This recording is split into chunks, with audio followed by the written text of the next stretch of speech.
kaunti namba 37 ambapo ni Kakamega, tukiambiwa kwamba uchimbaji wa dhahabu eneo bunge la Ikolomani umeathiri wakazi wengi kiuchumi, hasa wanafunzi wengi ambao walilazimika kususia masomo. Mwalimu wa shule msingi ya Shisele Maisheti Wilberforce amedai kuwa wanafunzi wengi hawafiki shuleni, akilaumu kuwepo kwa migodi na vileo katika eneo hilo. Wilberforce ameiomba serikali na wahisani pamoja na jamii kwa jumla kuungana na kuwasaidia watoto kukumbatia masomo yao.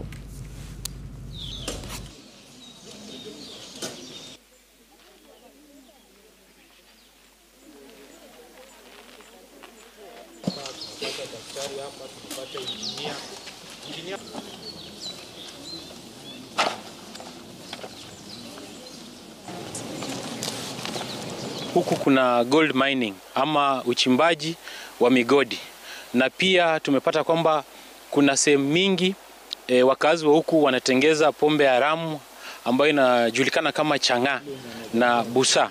So tumekuja na hii program ili tupate venye tunaweza saidia watoto. Kuna mwalimu wa hii shule hapa alianzisha timu ya wasichana na timu ya wavulana ambayo inasaidia kuleta hawa wanafunzi pamoja wasi drop out kwenye shule. Sasa mtoto anatoka nyumbani anaenda kurandrata tu, na hiyo kurandrata ninawaingiza kuchimba migodi, wengine kutafuta boyfriend, wengine kuentertain kwa klabu ili wapate pesa. Lakini kupitia kwa Bwana Ngashira, mawaidha yangu ni kwamba watoto wasimame na stakeholders wakuje wasaidie Bwana Ngashira, hii mradi endelee ili watoto wengi kaisa